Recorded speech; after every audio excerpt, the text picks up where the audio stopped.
Kemarin kayaknya sih mendukung lah upaya gugatan ijazah palsu di Pengadilan Negeri Jakarta Pusat. Tapi sekarang kok malah ditinggal ya. Kasihan loh.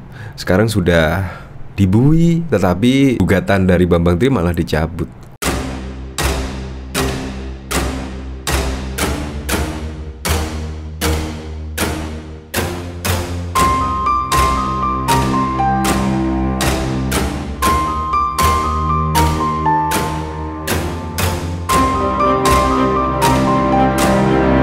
Sebelum menyaksikan video ini, pastikan bosku jangan lupa subscribe. Karena subscribe itu gratis plus bonus tonton video terbaru setiap harinya.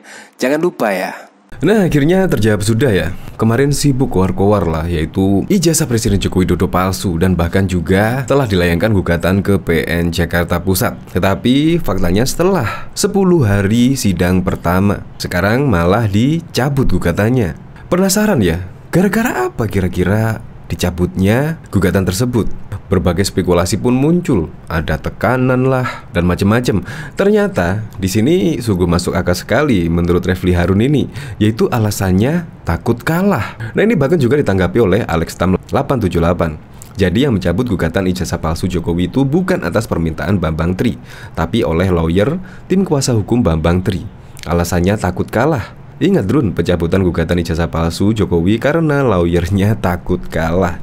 Setelah saya melihat beritanya sih, ternyata memang benar, yaitu pengacara Bambang Tri cabut gugatan ijazah palsu Presiden Joko Widodo. Refly Harun, ada negosiasi atau tekanan? Oh, ternyata takut kalah. Di sini Refly Harun menanggapi, merespon pencabutan gugatan ijazah palsu Presiden Joko Widodo oleh pengacara Bambang Tri Mulyono, Ahmad Kosinudin dan Egy Sujana. Ia menduga ada beberapa hal yang menjadi pertimbangan pengacara Bambang Tri untuk mencabut laporan. Ada apa?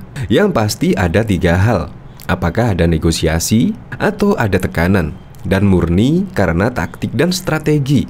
Nah, ini ucapannya dikutip dari channel YouTube Refly Harun pada 27 Oktober kemarin.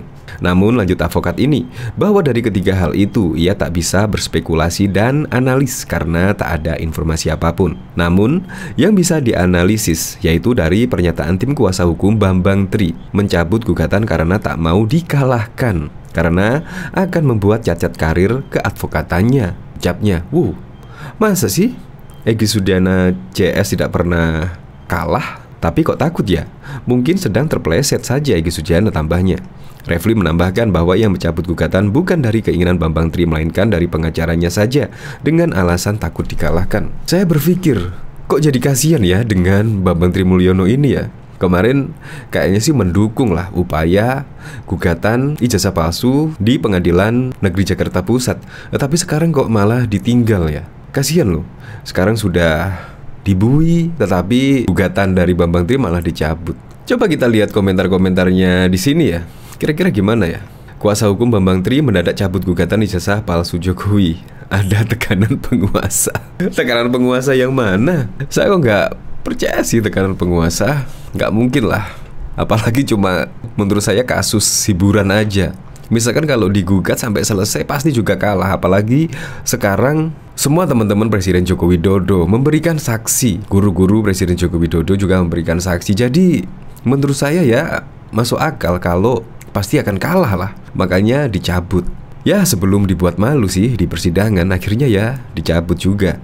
Kadang-kadang orang-orang itu melihat cuma judul beritanya saja, tidak dibaca isinya. Memang kalau membaca dari segi judulnya ya menarik sekali, padahal isinya nggak seperti itu sih. Gimana nggak takut kalah? Masa gugat modalnya hoax dan kebencian? Bahkan juga banyak yang menanggapi jika gugatan ijazah palsu itu ya cenderung ke arah fitnah. Bahkan sudah jelas sekali bahwa ijazah Presiden Joko Widodo asli, walaupun juga sudah dibuktikan keasliannya oleh kepala sekolah, guru-gurunya. Tetapi ya tetap saja nggak percaya, tetap saja dibantah. Bahkan foto Presiden Joko Widodo juga dianalisa, udah nggak nyambung banget. ijazah yang digugat tetapi sudah ke foto, ke wajah Presiden Joko Widodo yang nggak sama. Kalau memang benar Presiden Joko Widodo wisuda, seharusnya ada foto-foto wisuda lainnya, kan sudah nggak jelas. Mestinya ada konsekuensi hukumnya biar tidak asal sebar fitnah. Mosok tak mau kalah, mosok tahu mau kalah lari dari tanggung jawab. Ya untung saja loh ini bermusuhan dengan Presiden Joko Widodo, menggugat Presiden Joko Widodo yang tidak akan menggugat balik lah. Bahkan juga Gibran Raka Buming Raka juga tidak akan menggugat balik walaupun sudah difitnah ini itu. Karena memang Presiden Joko Widodo sudah tahulah konsekuensinya menjadi orang nomor 1 di Indonesia. Pasti juga akan ada fitnahan dari warganya, sehingga Presiden Joko Widodo tidak akanlah melaporkan warganya sendiri. Itulah kerennya Presiden Joko Widodo. Makanya fitnahan-fitnahan pun seringkali menyasar Presiden Joko Widodo dan keluarganya. Biar sutradaranya Bambang Tri yang nyabut. Emang pasti kalah. Dan kalau kalah kan bisa digugat balik, bisa dianggap pencemaran nama baik, perlakuan tidak menyenangkan, dan banyak lagi. Oke lah, untuk lebih lengkapnya simak berita berikut ini Good News Indonesia. Ahli Hukum Tata Negara Refli Harun merespon pencabutan gugatan ijazah palsu Presiden Joko Widodo oleh pengacara Bambang Trimulyono, Ahmad Kosinudin, dan Egy Sujana. Ia menduga ada beberapa hal yang menjadi pertimbangan pengacara Bambang Tri untuk mencabut laporan. Ada apa? Yang pasti ada 3 hal.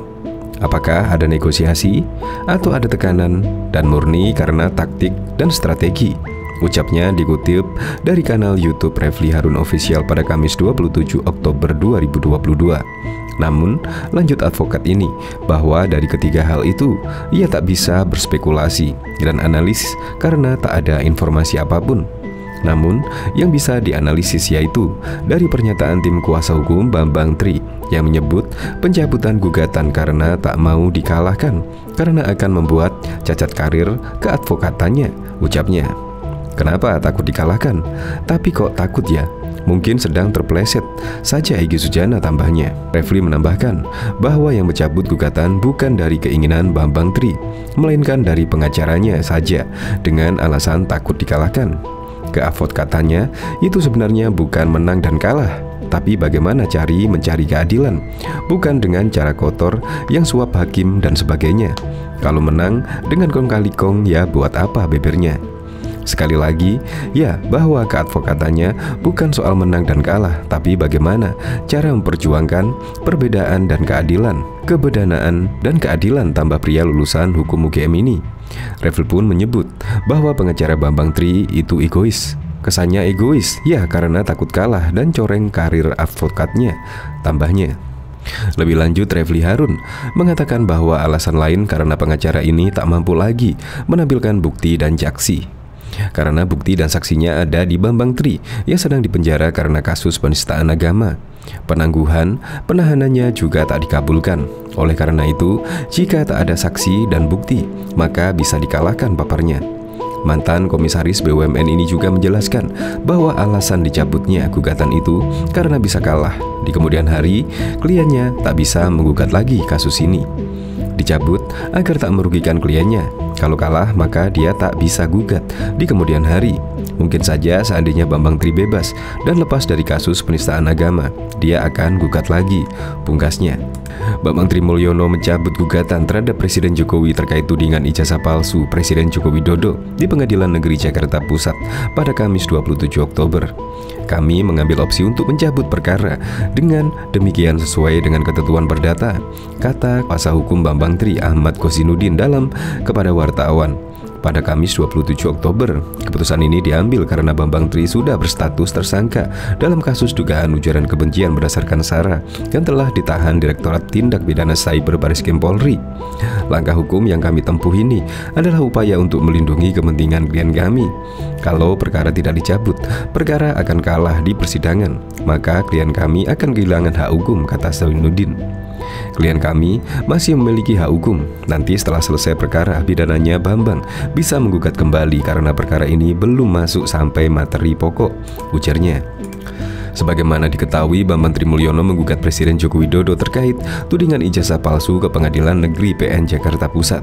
Bambang Tri mendaftarkan gugatan ke PN Jakpus pada Senin 3 Oktober 2022 dan terdaftar dengan nomor perkara 592 PDTG 2022 PN JKT PST.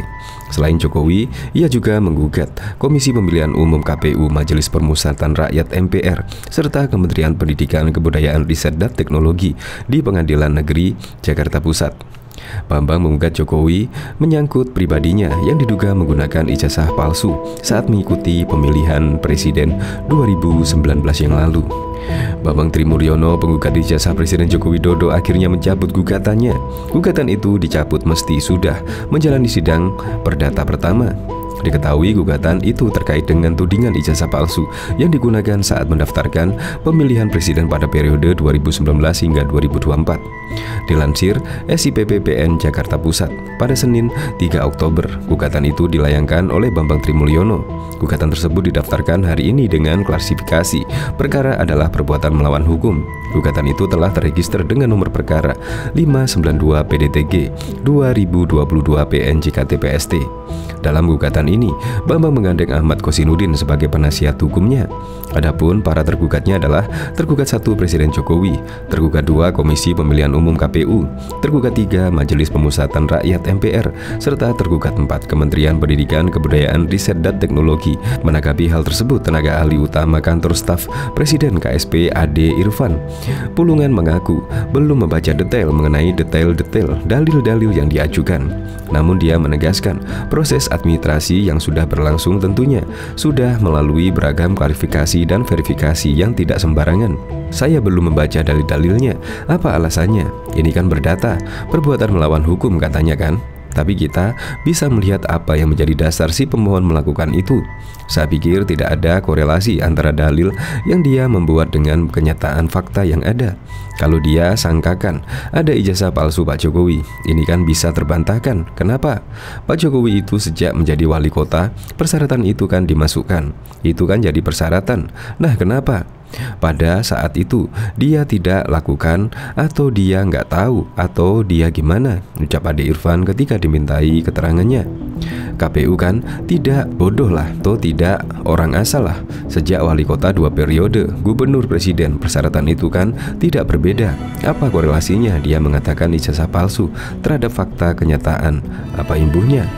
UGM juga buka suara terkait hal ini. Rektor UGM Prof. Ova Emiliana pun menggelar konferensi pers pada 11 Oktober. Dia juga menegaskan ijazah Jokowi adalah asli. Bapak IR Joko Widodo alumni Prodi S1 Kehutanan Angkatan 1980. Bapak IR Joko Widodo dinyatakan lulus tahun 1985 sesuai ketentuan dan bukti berdasarkan dokumen yang kami miliki. Jokowi dan teman-temannya semasa kuliah di UGM juga merespon hal ini. Mereka bertemu di salah satu tempat makan di sekitar Hotel Ambarukmo, Kecamatan Depok, Kabupaten Sleman, Minggu 16 Oktober. Video momen ini diunggah kanal YouTube Sekretaris Presiden. Lah ini loh, urusan apa? Urusan ijazah palsu, kata Jokowi setelah menyelami satu persatu kawan kuliahnya. Si penggugat Bambang Tri terjerat kasus penistaan agama dan ujaran kebencian. Ia ditangkap bersama Sugi Nur Raharja. Mereka ditetapkan sebagai tersangka penistaan agama serta ujaran kebencian. Kasus ini terkait video YouTube Gus Nur Mubahalah Bambang Tri di bawah Al-Quran. Sesuai dengan judul videonya, dalam video itu Bambang Tri dan Gus Nur melakukan tindakan mubahalah. Kasus ini berdasarkan laporan polisi nomor LBP 0568 Romawi 9 2022 Baris Krim Polri tanggal 29 September 2022. Bambang telah ditangkap penyidik distribusi Baris Krim Polri di kawasan Tebet, Jakarta Selatan pada Kamis 13 Oktober 15.30. Bambang ditangkap di sebuah hotel. Setelah serangkaian pemeriksaan, Polri menetapkan Bambang sebagai tersangka. Tersangka pertama adalah SNR, kedua adalah BTM. Kata Kabak Penum Divhumas Polri Kombes Nurul Azizah di Mabes Polri pada Kamis 13 Oktober.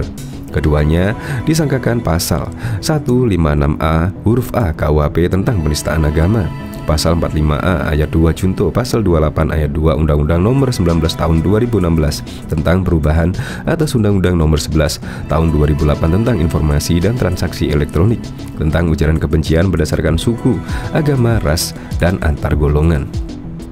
Meskipun Bambang Tri ditahan, perkara ijazah Jokowi ini sudah dimeja hijaukan di sidang perdata. Saat itu, pengacara Bambang Tri Mulyono Ahmad Kosinudin meminta kliennya dihadirkan langsung di sidang gugatan perdata terkait dugaan ijazah palsu Jokowi. Kami akan memohon karena nanti dalam proses perdata ini ada mediasi, penetapan, atau pemanggilan agar klien kami bisa hadir khusus untuk bisa menghadiri proses mediasi, kata Ahmad Kosinudin dalam sidang di Pengadilan Negeri Jakarta Pusat, Jalan Bungur Besar Raya, Jakarta Pusat pada Selasa 18 Oktober. Ketua Majelis Hakim Heneng Pujadi mengatakan penggugat maupun tergugat berhak diwakili kuasa hukum. Dalam sidang perdata, hakim mengatakan akan memanggil penggugat maupun pihak tergugat. Sesuai dengan hukum acara, pihak yang digugat maupun tergugat mempunyai hak untuk diwakili. Ini penggugat juga tidak hadir, kata Hakim Heneng. 10 hari berlalu sejak sidang pertama, Bambang Tri mencabut gugatan terkait ijazah palsu Jokowi tersebut. Surat pencabutan perkara tersebut disebut telah diterima Pengadilan Negeri Jakarta Pusat. Surat pencabutan perkara sudah diterima oleh pengadilan pertanggal hari ini 27 Oktober 2022 di PN Jakarta Pusat sekitar pukul 12.30, ujar kuasa hukum Bambang Tri Mulyono Ahmad Kosinudin dalam jumpa pers yang ditayangkan melalui akun YouTube-nya pada Kamis 27 Oktober. Ahmad menyebut penetapan Bambang Tri sebagai tersangka dan ditahan menjadi salah satu kendala. Dia mengatakan penahanan Bambang Tri akan berpengaruh pada proses pembuktian di persidangan. Dalam perjalanannya ada problem bagi kami jika perkara ini kami lanjutkan, yakni problem terkait pembuktian di persidangan, karena kami terus terang tidak menduga klien kami Bambang Tri ini ditangkap dan ditahan, tuturnya. Padahal klien kami yang punya akses pada saksi-saksi dan data-data menjadi bahan-bahan pembuktian.